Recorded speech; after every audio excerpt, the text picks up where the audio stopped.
Good morning student. NBGI group की SVM शाखा से मैं प्रतिमा द्विवेदी क्लास 7 हिंदी मीडियम के बच्चों के लिए कनिका में पार्ट 3 नेताजी सुभाष चंद्र बोस लेकर उपस्थित हूँ। पहले मैं इस लेसन का आपको शॉर्ट में सारांश समझा दूं। नेताजी का जन्म 23 जनवरी सन 1897 ईस्वी में कटक में हुआ था। इनके पिता एक सरकारी वकील थे और ये बचपन में पढ़ने में बहुत ही मेधावी थे, जिसके कारण इन्हें हाई स्कूल में छात्रवृत्ति भी मिली। इनके साथ अंग्रेज बच्चे पढ़ते थे जिनका भारतीय बच्चों के साथ व्यवहार अच्छा नहीं था और तभी से इन्होंने ये समझ लिया कि गुलामों का जीवन कैसा होता है।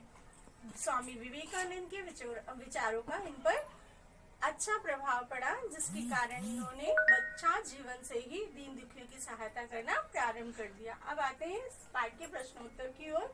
तो पहला प्रश्न है, सुभाष चंद्र बोस का जन्म कब हुआ था? तो सुभाष चंद्र बोस का जन्म 23 जनवरी सन 1897 में कटक में हुआ था। सुभाष चंद्र बोस के राजनीतिक गुरु कौन थे? तो सुभाष चंद्र बोस के राजनीतिक गुरु चित्तरंजन दास थे।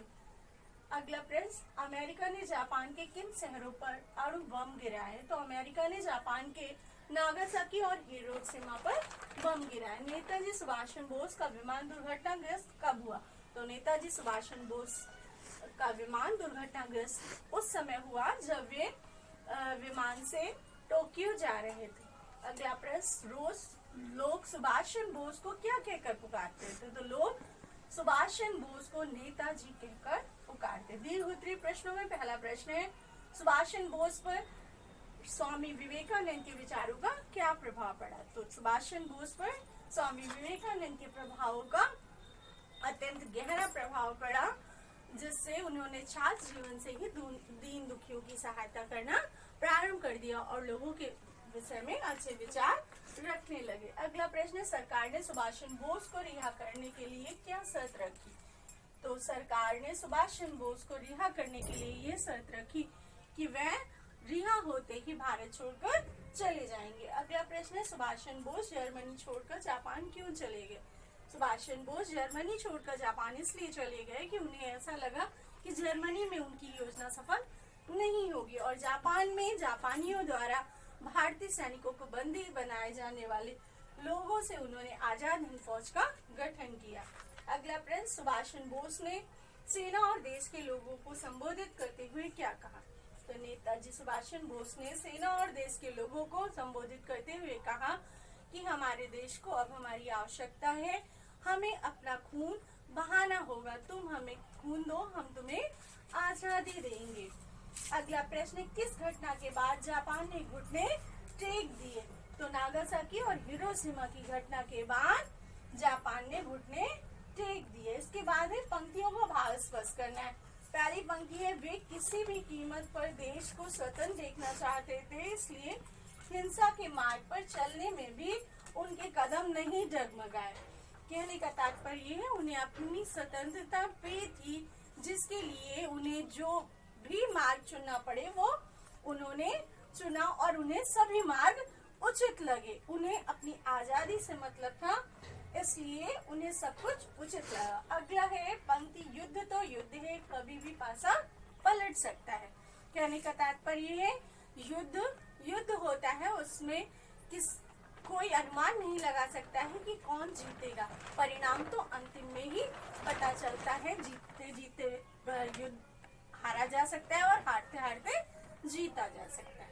अब आते हैं भाषा और व्याकरण के अंतर्गत। तो पहला प्रश्न है, काल बताइए। काल मुख्यतः 3 प्रकार के होते हैं, भूतकाल, वर्तमान काल और भविष्य काल। भूतकाल जो बीत चुका है, वर्तमान जो चल रहा है और भविष्य जो आने वाला है। तो इसमें कुछ पंक्तियां दी गई हैं जिनकी हमें काल बतानी। पहला वाक्य है, वे छात्र जीवन से ही दुखियों और निर्धनों की सेवा करने लगे। वर्तमान काल, सरकार ने उन्हें फिर 1 वर्ष के लिए जेल में डाल दिया।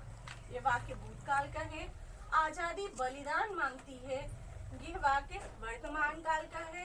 कहते हैं कि इसी दुर्घटना में उनका निधन हो गया, ये वाक्य भूतकाल का है।